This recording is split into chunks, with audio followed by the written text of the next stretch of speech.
Agora, Molica, eu quero adicionar um aspecto, uma lembrança. Quando ainda não havia o Instituto da Reeleição aprovado por aqui, a gente também não vivia num mar de estabilidade, né? Vamos voltar lá ao mandato do presidente José Sarney, ainda eleito indiretamente, né? Assumiu depois da morte de Tancredo Neves.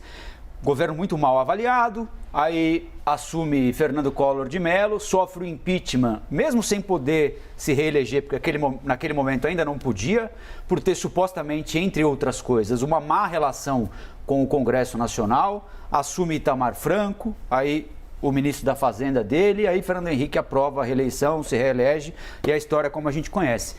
Eu queria saber de você o seguinte, a reeleição é esse mal todo que o candidato Ciro Gomes diz significar, e antes dela as coisas eram muito melhores em termos de governabilidade?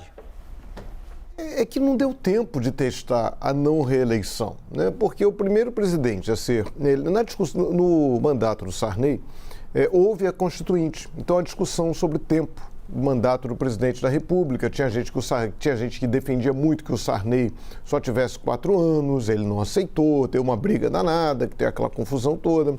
Aí veio a Constituinte e fixou o mandato em 5 anos. O primeiro presidente eleito, o Collor, foi empichado, né? Mas o mandato do Collor, né, que foi completado pelo Itamar Franco, foi um mandato de 5 anos. O Fernando Henrique Cardoso, na esteira do Plano Real, foi eleito também para o mandato. Não, ele não chegou a ser eleito no mandato de 5 anos, que aí em 94 houve uma emenda constitucional que reduziu o mandato do presidente de 5 anos para 4 anos, porque aí se falava na questão do mandato coincidir do presidente da República, coincidir com os mandatos de governadores e também com mandatos de deputados federais, estaduais. Aí o Fernando Henrique já foi eleito para 4 anos. Como ali na esteira do Plano Real, com popularidade alta, ele propôs uma emenda constitucional e, na época, a Folha de São Paulo publicou uma reportagem muito importante, mostrando que houve muita compra de voto no Congresso para que a emenda constitucional que permitisse a reeleição fosse aprovada.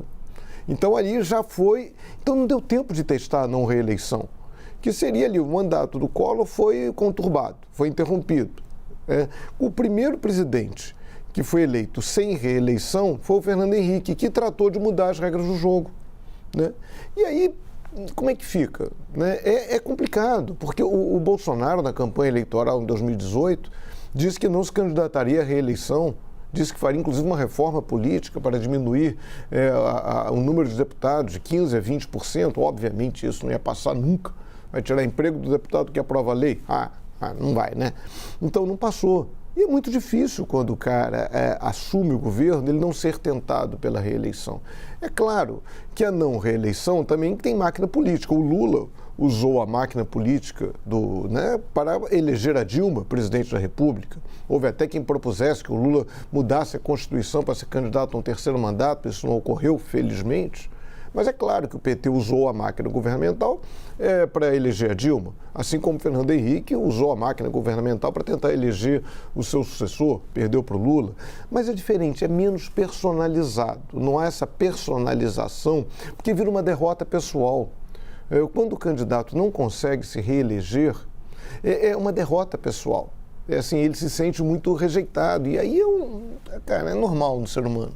Você buscar essa reeleição, você buscar a sua aprovação, você buscar o aplauso, no caso, o aplauso do eleitor na urna. Então, a reeleição é ruim, né? O ideal seria não haver reeleição. Agora, quem é que vai propor isso? O próximo presidente da República, se for o Lula, ele tem a questão da idade, ele chegaria numa eventual reeleição, ele tem a questão da idade ali, aos 80 anos, né?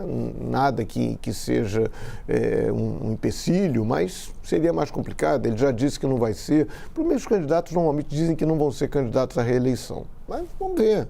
O Ciro fez ontem umas propostas ousadas, até delicadas do ponto de vista institucional, substituir a decisão do Congresso por plebiscito. É meio complicado, mas enfim, ele foi bem, concordo com o Boris, ele foi bem, tem essa vantagem que você, Colombo, citou no início do programa, ele não exerce cargo público há muito tempo, foi governador até 2006, deputado federal até 2011, governador não, foi ministro até, foi no mandato do Lula, que ele foi ministro a última vez, 2006, se eu não me engano, deputado federal até 2011, não tinha muito passivo a ser cobrado, ele se expôs bem e foi muito calmo, né? Eu quero ver os jogos do Botafogo agora com aquela água que eles serviram para o Ciro lá no estúdio, quero ficar zen daquele jeito igual ele ficou ontem. Eu normalmente não consigo em jogos do Botafogo. É com vocês.